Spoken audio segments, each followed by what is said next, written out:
Hi guys, welcome back to our channel. Good morning, good afternoon, good evening. I greet you all according to your time and location in which you'll be making this particular video. Yes, my wonderful viewers, I am back again with another update. So guys, I have a video here I would like we all to watch. But before then, if you're meeting my channel for the very first time, you're highly welcome. Please kindly do well to like, share and subscribe. Leave your thought on the comment section on this video and let us know what you think about this video, and I will see you towards the end. He has been arrested by the Nigerian police based on a case regarding defamation. We're now going to be moving on to our News Central correspondent who is currently with Farotimi's lawyer, and that is in person of Igbalani Omoni, who will be questioning and asking and trying to get the details of what's exactly happening with the case. Ni, I'm hoping that you can hear me, and if you could carry on from here and let's know exactly what's happening with this instance. At the office of the representative, the legal representative of the Farotimi, most people didn't know he was arrested until another activist, Omoyele Showore, posted on his X account noting that he had been arrested at the Lagos Command Zone 2. And till now, a lot of people have not been able to reach him. News Central reached out to the AIG, of course, and he made mention that he wasn't aware of the arrest, which prompted us coming to see his legal representative to get more information as to what happened.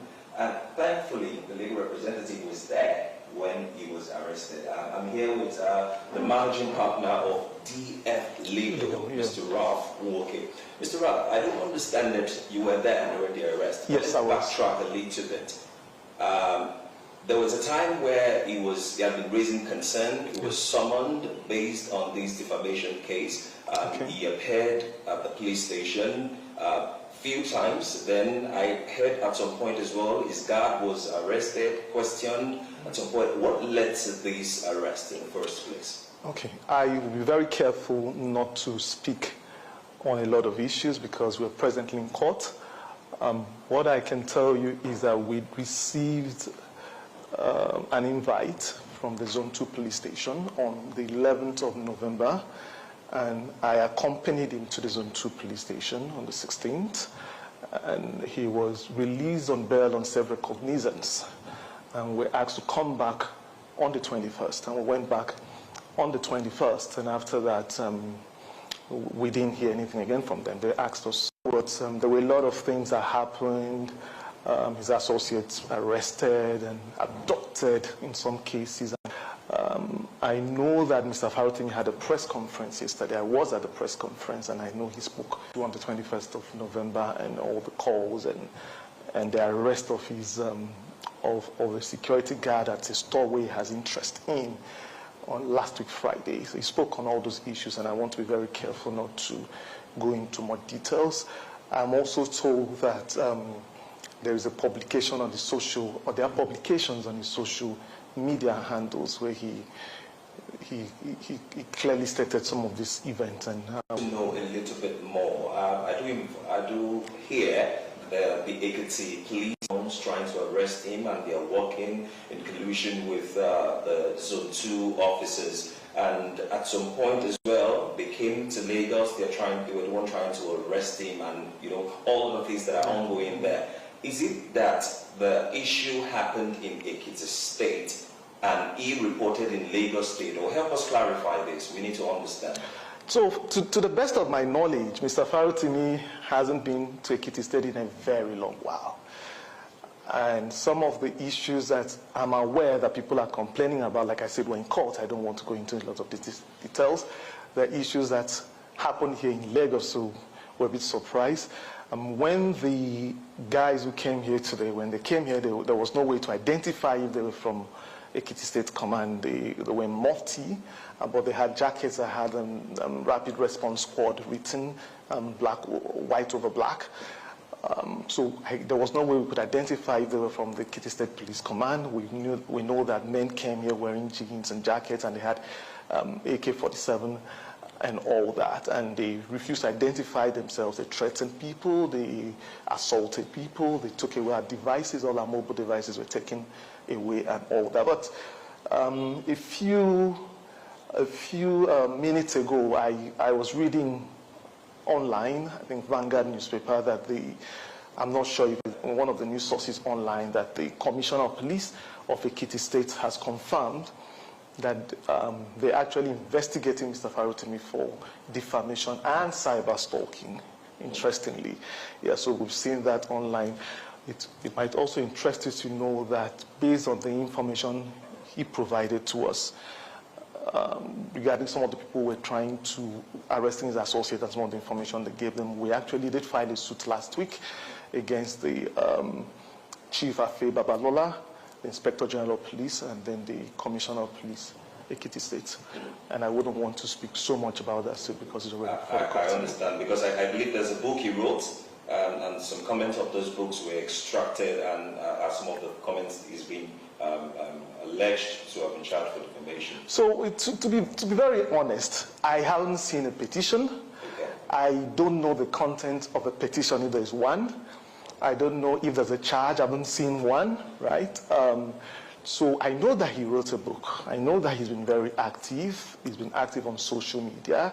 He's been active on the traditional media and the rest. So I don't know the exact content of these charges. I would be very careful and wait until I see these charges. We are lawyers. When we see those charges, we can deal with it. But what I can speak about is what's happened here today. I can speak clearly because I witnessed what happened here today, and it's a very sad day to be a Nigerian. Were there comments these police officers made that was a little bit off that spiked your interest or made you think, oh, are these people from Lagos? Is this the usual Lagos police officers who normally see, or these people are not from here? Okay, so I was sitting in my office. Mr. Farotimi used to work here. He retired about 5 years ago. But he comes here once in a while. So I was sitting in my office when he came in, and he walked into what used to be his office. And while he was there, I was walking, and then I heard this commotion. I heard the commotion, and I opened my door, and I saw some men in jeans, and they had a vest, RRX, and Rapid Response Squad, and they had guns. And one of them walked towards me and said, "Give me your phone." And I said, "Why do you want my phone?" And he said, "I'm going to shoot you, give me my phone." And he took my phone from me, and then I followed him, trying to inquire. Yes, he threatened to shoot me. Okay. So I walked towards him, inquiring, "Who are you? What?" And he said, then he raised his gun and said he was going to shoot me if I come near him. So I stood where I was, and then I saw them walk with Mr. Farotimi down through the lounge where we were standing, and then they went downstairs. And it happened very quickly, and in a few minutes they were out of here. And whilst that was happening, I could hear my cleaner crying downstairs. So I went downstairs. I tried to find out what was happening, and she then told me that they assaulted her. She was beaten, and then they took the devices of everyone. As the guys were coming in, they were taking phones from the table, anything valuable they found on the table, mobile devices, they took them.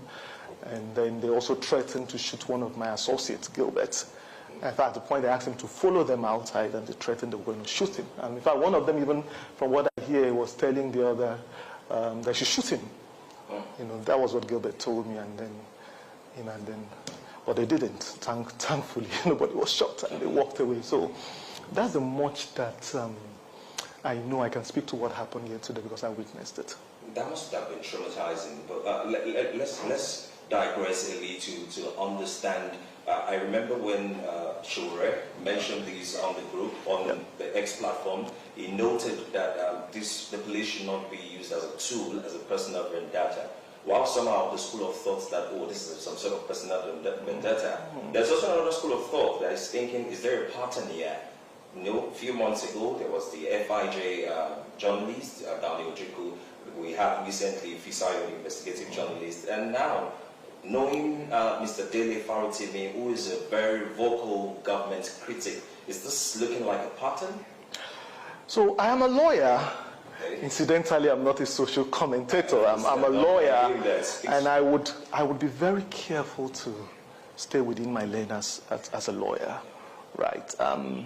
Is there a pattern? I'll leave you to decide.